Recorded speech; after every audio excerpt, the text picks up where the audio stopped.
बढ़ते आगे, एक और बड़ी खबर। ट्रंप के फैसले पर ईरान की पहली प्रतिक्रिया सामने आ चुकी है। पहला रिएक्शन, पहली प्रतिक्रिया, अमेरिका के साथ कोई बातचीत नहीं। बड़ी खबर है ये।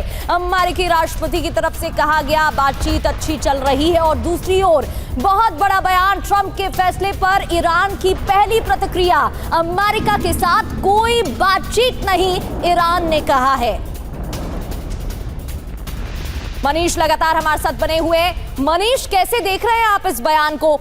ईरान की तरफ से पहले भी ये कहा जा चुका था कि बातचीत की कोई जगह नहीं बची है, कोई स्थान नहीं है। जिस तरीके से अमेरिका ने सारी हदें पार कर दी हैं, और अब जब डोनाल्ड ट्रंप बैकफुट पर दिख रहे हैं, अब हालांकि इसके पीछे क्या स्ट्रैटेजी है? ऐसा तो नहीं कि वो वापस से एक बार हमला कर देंगे, क्योंकि इजराइल का भी प्रेशर, आप तेल अवीव से तस्वीरें दिखा रहे हैं कैसे ईरान की तरफ से वहां पर हमले हो रहे हैं, और अब ईरान का ये बयान कि बातचीत की कोई जगह ही नहीं है। बिल्कुल प्रगति, देखिए सबसे पहले तो मैं अभी का अपडेट दे दूं कि ऐसा लगता है कि प्रेसिडेंट ट्रंप के इस ऐलान से हिजबुल्लाह, जो कि लेबनान में काफ़ी एक्टिव है, वो बहुत उत्साहित हो गया है। और अभी अभी जब मैं और आप बात कर रहे हैं तो उत्तरी इजराइल में हिजबुल्लाह की तरफ से हमले किए जा रहे हैं, मिसाइल दागे जा रहे हैं और उसके अलर्ट आ रहे हैं। हालांकि हिजबुल्लाह की तरफ से पहले भी हमले हो रहे थे, लेकिन टाइमिंग यहाँ पर महत्वपूर्ण है कि इधर ट्रंप का बयान आया और उधर से हिजबुल्लाह के मिसाइल आए, तो उस कॉन्टेक्स्ट में से अगर आप देखें। दूसरी बात है कि देखिए इजराइल को और इजराइल की सरकार को तो कम से कम ट्रंप के इस स्टैंड से खुशी नहीं होगी, बल्कि वो निराश ही होंगे।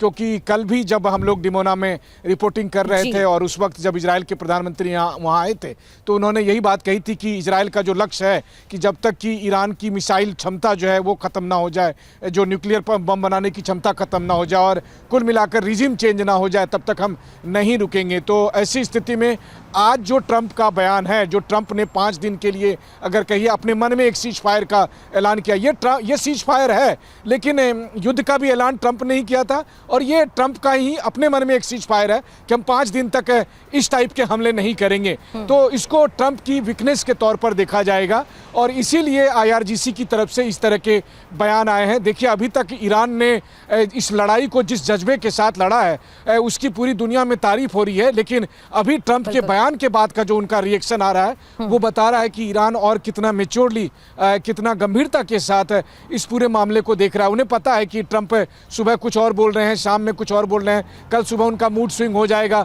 तो फिर वो कुछ और कहने लगेंगे। ट्रंप ने पहले कहा था कि ईरान हमसे बात कर रहा है, लेकिन ईरान ने कहा हम तो कोई बात कर ही नहीं रहे थे, और आज फिर वही हो रहा है कि ट्रंप कह रहे हैं 2 दिन से हमारी बातचीत चल रही है, किससे बातचीत कर रही थी, क्योंकि उन्होंने तो सब लोगों को मार दिया।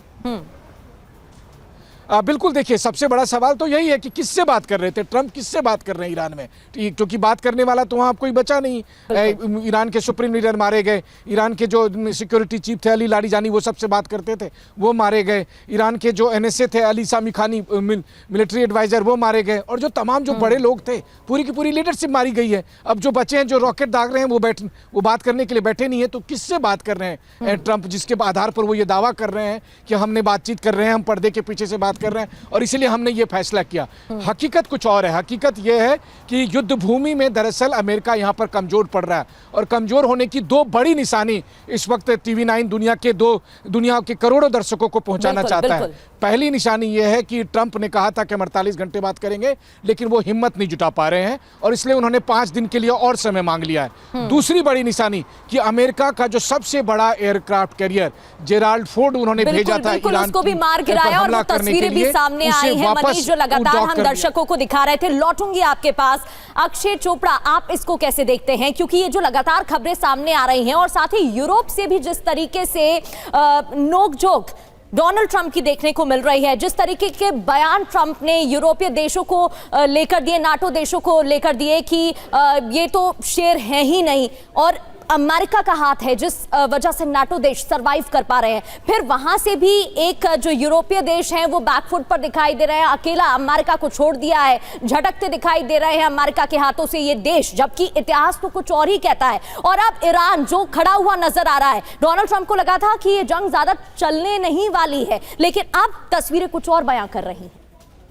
देखिए, आपको याद होगा कि ऑपरेशन सिंदूर के समय भी डोनाल्ड ट्रंप की सेम स्टेटमेंट्स आई थी कि मेरी बात चल रही है दोनों लीडर से और वो एक पीस मेकर का काम करने की कोशिश कर रहे थे कि कहीं उन्हें नोबेल प्राइज मिल जाए। सेम चीज उन्होंने रशिया यूक्रेन कॉन्फ्लिक्ट में भी करी और वर्चुअली हर कॉन्फ्लिक्ट में वो एक पीस मेकर की भूमिका निभाने की कोशिश करते हैं, लेकिन बाद में पता लगता है कि किसी लीडर से बात नहीं हुई, वो पता नहीं अपने रूम में बैठकर ये सब चीजें सोचते रहते हैं।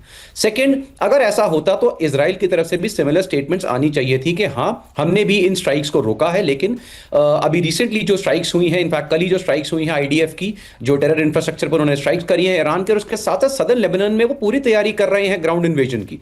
तो वहां पर ये सारी चीजें जो है, जो स्टेटमेंट्स डोनाल्ड ट्रंप की तरफ से आ रही है, वो बिल्कुल फेल होती हुई दिख रही हैं। उसके अलावा जो ईरान ने भी काउंटर स्ट्राइक करी है, और ईरान अब ये कह रहा है कि अगर आपने एक भी स्टेप लिया, जो भी आप हमें वार्निंग दे रहे हैं खर्ग आइलैंड की तरफ या स्टेट ऑफ हॉर्मुज की तरफ, तो हम काउंटर स्ट्राइक करेंगे, रिवर्स स्ट्राइक्स करेंगे, जिसमें हम जितने भी पावर प्लांट्स हैं, न्यूक्लियर एस्टैब्लिशमेंट्स हैं मिडिल ईस्ट में, उनको टारगेट करेंगे। उसके अलावा सबसे डेंजरस कि हम जो डीसैलिनेशन प्लांट्स हैं उनको टारगेट करेंगे। और अगर ऐसा होता है तो जो पूरा मिडिल ईस्ट एरिया है, गल्फ एरिया है, जो सर्वाइव करता है डिसैलिनेशन प्लांट्स के बेस पे, क्योंकि वहां पानी नहीं है, वहां पर पानी की बहुत बड़ी शॉर्टेज हो जाएगी।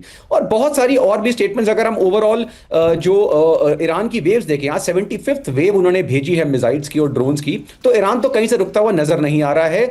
मैं आपको ये चीज बोलूंगा कि अगर ये प्रोसेस को हमें रोकना है तो एक थर्ड पार्टी जो एक मीडिएटर है उसको इंटरवीन करना पड़ेगा, तभी यहां पर कुछ होगा। बिल्कुल बिल्कुल। और इस तरीके से जो बयान दिए गए हैं, अब उसका असर क्या होगा, इस पर भी हम आगे चर्चा करेंगे।